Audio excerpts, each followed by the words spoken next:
Hi guys, welcome back to part 5.4 of our Let's Make a Game tutorial series. In this part, we're going to focus on having our AI actually damage us and us being able to kill the AI. So let's begin by opening up let's start with our personal character. So as you can see, here's our character, nothing has changed. We're going to go to our event graph. We're going to create a variable called player health. And then we're going to, give me 1 second. Wait, we've done that. Alright, anyways, make sure you have player health and make it public.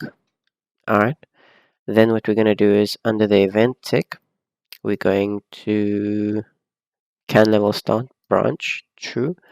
Then in this sequence, we need to add another node. So what so far it does is it checks after the level has started. It does this once, so it enables the input and sets a timer to active. Then it goes down, checks is the timer active, and then it adds the level time. And then we're going to do another check. We're going to check if we are dead. So first things first, we're going to then grab our health. So what we're going to do is a branch. So now that we have a branch, we can just clean this up. Alright, so we grab our player health, hold control, drag it out.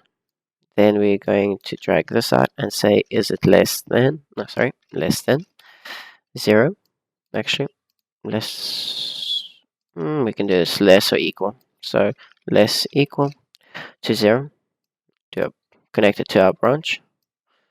Go to the false node.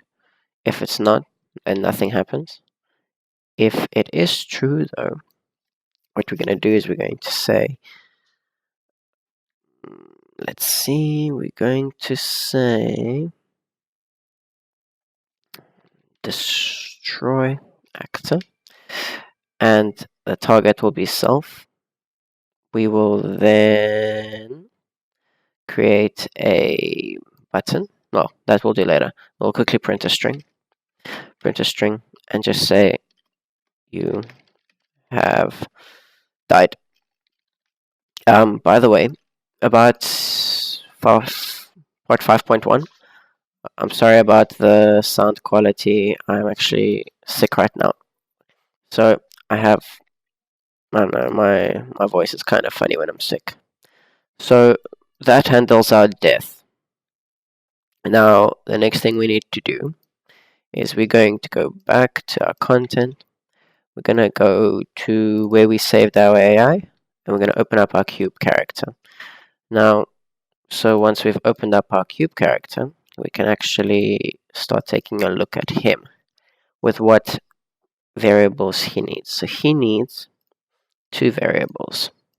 So the first one will be our health, and the second will be is in damage zone. So basically, the reason we create this is in damage zone, is for when we want to damage the player. So when we're going to go to health, I'm going to change that to an integer. I'm going to compile, and we're going to change his health to 1. Just to 1 for now. I'm going to compile again. And then we're going to begin creating our script. So under pawn sensing, what we're going to do is we're going to click on the damage zone. Alright. Then, actually, wait, let's do the kill zone first. Alright, so I'm going to click on kill zone here. I'm going to right click, go to add event, collision, begin overlap. Now, what we're going to do is we're going to hold B on our keyboard, click to create a branch, alternatively right click, and then you can just type if, we'll bring up the branch. Then we're going to drag out this other actor. Does it equal? Does it equal our player? So what we're going to do is we're going to say get player character, and then we're going to connect that together, drag this into the condition, and then carry on. Alright, so the next thing we need to do is a do once. So we're going to, if our character is our player, if the actor that overlaps our kill zone is the player, then we're going to do once. Alright. Then on this do once, we're going to grab our health, like so, and then we're going to just type minus minus on the keyboard. You'll see there's a de-increment, whatever you pronounce it. And then we're just going to create another branch. Hold B, hold B on your keyboard, click, create the branch. Then what we're going to do is we're going to grab this. We're going to say, is it bigger than 0? Connect it into the branch. And then we're going to, if it's not, then he'll die. So here we'll do print string cube died. And this is just for reference for later. Cube died. Add particles here. Alright, so now that we have some debug string, we're going to drag this out and just type in destroy. We're going to select destroy actor, and the target will be self. Alright, so let's save. Now, what we need to do is what happens if he has more than 1 health. For example, he has 2 healths. So we're going to click on this kill zone, right click, add an event, collision, add on component, and overlap. We're going to create a branch. We're then going to grab other actor equals our player character, hold control, press W to duplicate, go up to branch, save. Now what we're going to do is we're going to drag this true into our reset of our do once. So what happens is, how this works is if your enemy, because this is an enemy, if he has more than 1 health, it will go, alright, our kill zone has been overlapped by who? And our player? Yes. So then we're going to only do this once. We're going to minus the health. Then we're going to check if our health is at 0. If not, then nothing happens. If it is less than 0, then we're going to destroy our actor. In this case, we're using greater than. You can use less than, just connect it into true. Alright, and then, so it will only do this once. But then how do you re-trigger it? So when we go out of the zone, it will then reset. Alright, cool. So the next thing we're going to do is how this cube damages our play. So click on the damage zone, right click, add event, collision, begin overlap. So basically exactly the same code as here. So hold control, click those 3 and press Control W. Drag this other actor in here. Clean it up a little. Right, there we go. So that's now checking, is this our player? If it is, we're going to hold Alt on our keyboard, drag out is in damage zone for a set. Then we're going to say yes, he is in damage zone. We're then going to hold D, left click to create a delay, connect the two, duration 0.2 seconds, that's perfect. Hold B, click to create a branch, and then we'll say after 0.2 seconds, is the player still in damage zone? If yes, then what we're going to do is a do once. There we go. We will then cost. Okay, we're first gonna get the player character. Then we're gonna cost it to our player blueprint. So cost to roller character BP. Connect the two. Now, as our roller character, you want to get health, get player health, and then we want to decrement. So just drag it out, press 0, 0, minus, minus. It will say decrement, connect it together. Alright, so that's done. But now it's only going to do it once again. So click on damage zone, right click, add event, collision, add component, end overlap. So if it is our player, other actor can connect. So, like so. And then we're going to set is not in damage zone. Then you're going to create another delay. So the delay will be 1 second this time. And then we're going to connect it to the reset. So basically what this is saying, let's go through this. On our component begin overlap for the damage zone, we will check if it's the player. Then we will set our players in damage zone. Then after 0.2 seconds, if we're still in the damage zone, then what we're going to do is we're going to deal damage to our player. But after 0.2 seconds, if we're no longer in the damage zone, we're not going to do anything.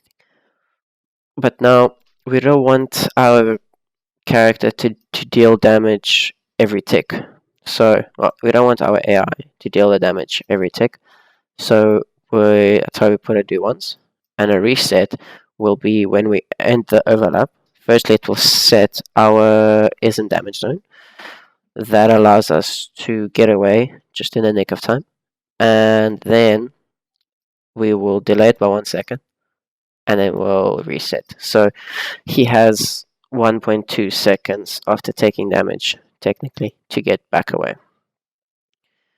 Alright, so now that our AI can actually deal damage, what else can we put in? Let's see, so now he should deal damage, which also means, there we go, we just dealt damage to him. He probably did. Alright, let's quickly fix that up so we can see how much health we have. So after we've done that, we're just going to say print string, and we'll print our current health. Right, so let's press play. Let's go over here. Oops. There we go. 2. We started at 3. 1. Dead. You have died. Great. Alright, so now that we've saved, let's fix up our HUD to actually show that we're taking damage. So let's click on HUD. I'm going to click on player main. We'll attach it to our window. And then we're going to go into our graph. Alright, so basically what we're going to be doing is every tick, we're going to check what is our player health. And then just see where I put this event graph. Okay, cool. There we go. So what we're going to do is this event tick, zoom in on it. We're going to create a function. I'm going to call this get player health. And then what we're going to do is the following. So we're going to get a couple of things. So under our details panel, add a new input. I'm going to call this our player reference. This is a whatever you named your player blueprint. I named mine roller character BP reference. Alright. Then what we're going to do is this. We're going to cost 2. All right. We will then get the player health. Get player health. All right. Fine. Hold on. No, that's not right. Get player. There we go. Wait. There we go. Get player health. Sorry, I was too eager. Then what we're gonna do is we're gonna take minus. So exactly like we set the amount of hearts that's visible, we're going to negate it technically.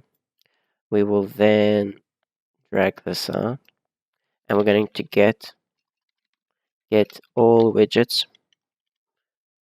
Get all widgets of class, and then we're going to get the health widgets, which we will then get from the array. We will get the index of that array. Then we will drag this node out and just set the visibility of the array, of the object in the array. We're going to say this hidden. All right, we will then, that's it. So now when we press play, that's not going to do anything. So in the event graph, under tick, it's going to say get player, get player health. Now the player reference will be get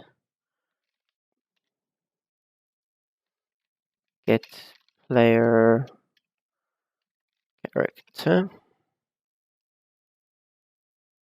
All right, that's fine. We're going to open this up.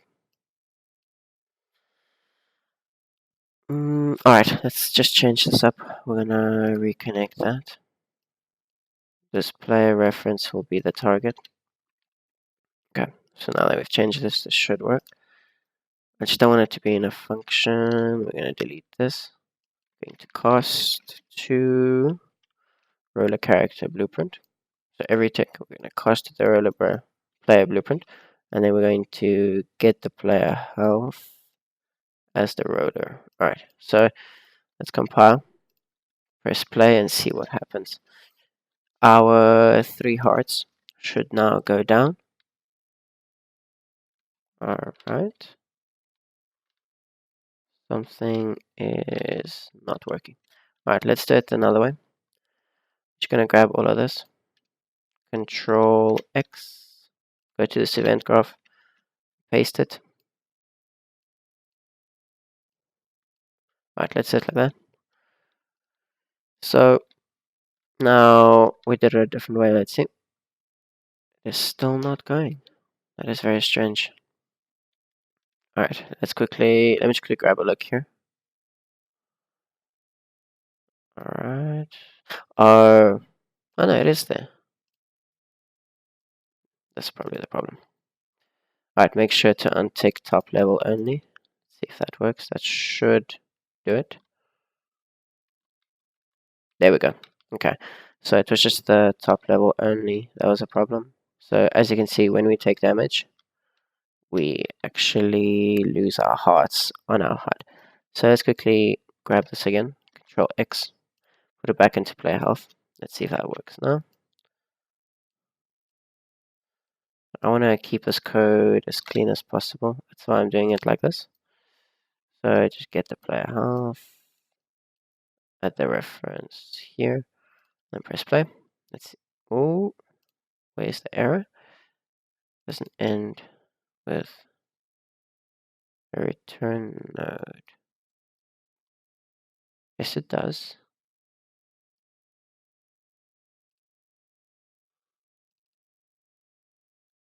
Oh, right. Ah, there we go. All right, now let's try this again. Sorry about that. Let's see. There we go. It is now working. So there we go. We take damage. As you can see, the hearts are in a weird order, but when you actually start the game in standalone, it works properly. It's just weird how the order goes. All right. So now that we've added damage, let's end the video here, and I'll see you guys in part 6. Thanks a lot. I'll see you guys next time.